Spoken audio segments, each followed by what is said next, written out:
My name is Patrick McCabe, and I had truly atrocious teeth. That's the reason my wisdom teeth came out incredibly late, after I'd already graduated college. The recovery was one of the most painful, irritating processes of my life. The agony was so severe I couldn't sleep through the night. Without a precise regimen, waking myself every 3 hours to cycle between 2 different pain medications. My body quickly adapted to that cycle.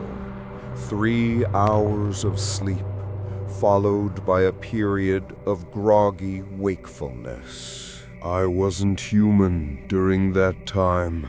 I was a broken machine, constantly waking, constantly restarting. One night, likely the first week of recovery, I woke at 4 a.m. for my meds and couldn't fall back asleep. My room was stifling. The AC had failed. Desperate for relief, I opened my window. Lying there, miserable, I picked up a strange noise from outside the open window. It wasn't normal. It sounded like scratching, claws dragging on something rough. Then the noise grew louder, moving above me, coming from the roof. I figured it was just some bold raccoon, but I knew my dad would be furious if a pest burrowed into our attic. I had to scare it off. Wide awake, I grabbed my dad's heavy-duty flashlight from the garage and moved to the back of the house. My room is downstairs, where the roof is lowest. I swept the beam across the shingles near my window. Nothing. I sighed, figuring the animal had moved. I continued my patrol, rounding the front of the house where the roof is much higher, scanning for any movement. Then a shape shifted in the corner of the beam. I flicked the light back and nearly collapsed. Standing on the peak of the roof was a person, not an animal. A fully grown, naked human being, frozen in the searing white light of my flashlight. I couldn't help it. I screamed. The person immediately started moving, as if allergic to the light. They were absurdly fast, moving barefoot over the uneven shingles with impossible speed. They were making their way back toward my room, and some primal instinct, a complete lack of self-preservation, made me sprint back to intercept them. I yelled for my dad, hoping he'd hear. I reached the back of the house just in time to see the person preparing to jump from the lower section of the roof. No way, I thought. They'd shatter their legs. But without hesitation, the figure jumped, slamming into the concrete with a deafening thump. The shock held me frozen for a split second, long enough for the impossible to happen. The person immediately got up and charged. He tackled me to the ground, clawing at my face with terrifying strength. He was grunting, spitting, and I felt blood pouring down my face. I screamed, kicking wildly, truly believing I was going to die right there on the paver stones. Then the back door burst open. My dad was there, roaring and pulling the psycho off of me, covered in my blood. The man broke free from my dad's grasp, sprinted to the edge of the yard, scaled our backyard fence, and vanished into the darkness. I had to go to the hospital. The police were useless, stating security cameras would have prevented it. My dad later confirmed the attacker had been trying to dig into our attic like an animal.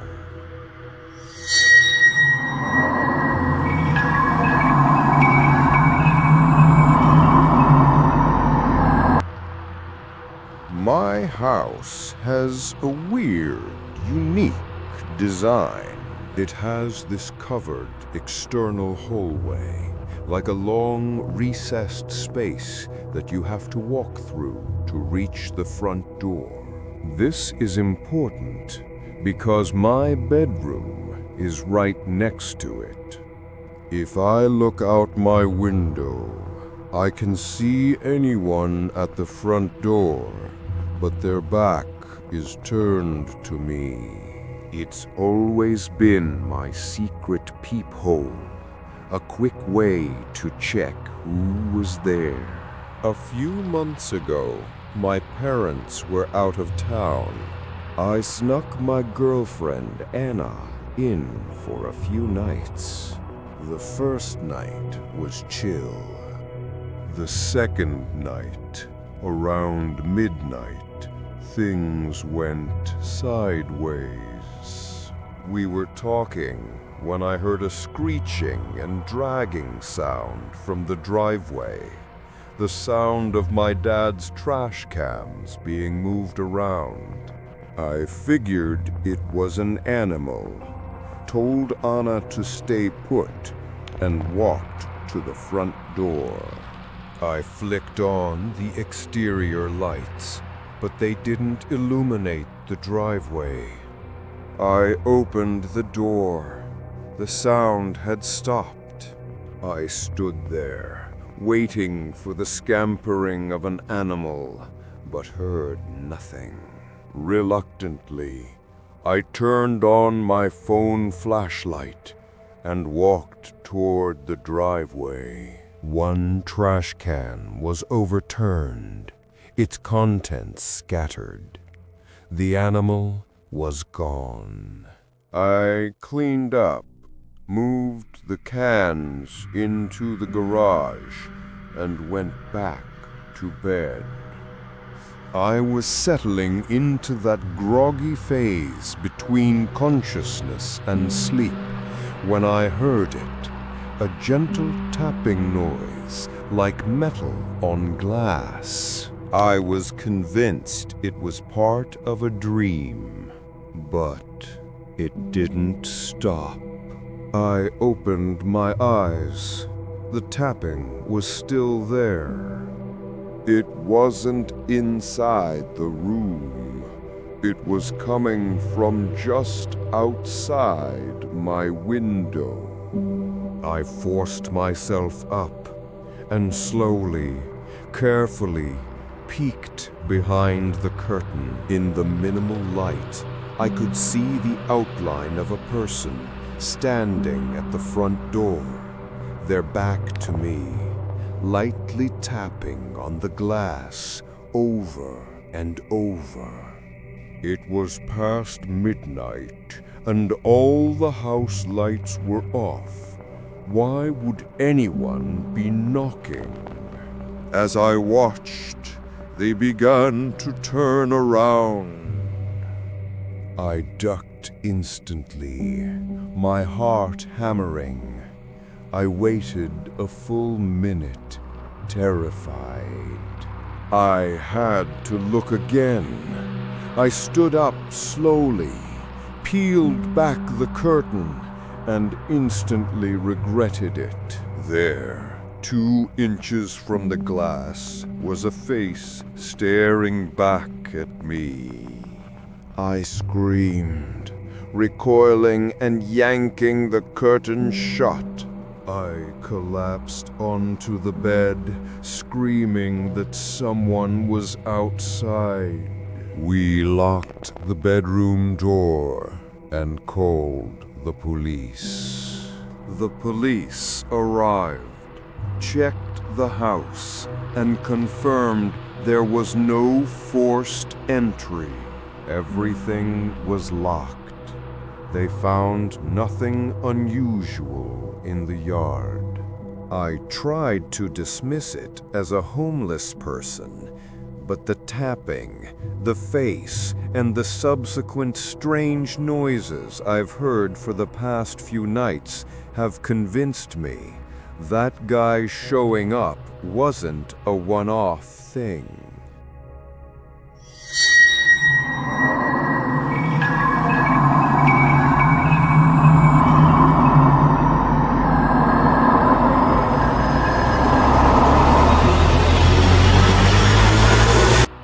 I'm a single guy in my mid-30s, living alone in a small, modest, 1-story house. My profession allows me incredible freedom.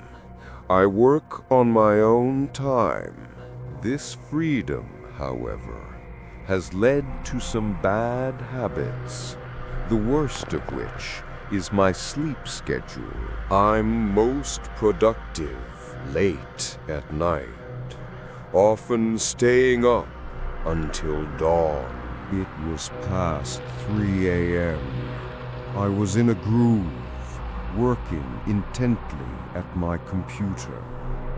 The room was dead silent, just me, my keyboard, and my thoughts. And then, bam! Out of nowhere, the silence was shattered by the sound of footsteps pounding down the hallway toward my bedroom. This was followed by 3 or 4 deafening bangs on the bedroom door, the kind of noise you'd expect from a police raid. I shot up, hitting my knee on the desk, completely frozen in shock. My eyes were fixated on the door. I braced for the door to burst open, for a fight in the pitch-black darkness. But it never happened. I heard nothing, not even the sound of footsteps retreating. It was as if I had completely imagined the event, but I knew I hadn't. Finally, I heard it again, the sound of footsteps quickly walking back down the hall. Someone had been there. Hearing that sound unlocked my paralysis. I grabbed an empty beer bottle off my desk and without thinking ran to the door, screaming like a lunatic, chasing after the intruder. I ran through every room, checking every corner of my small house. No one.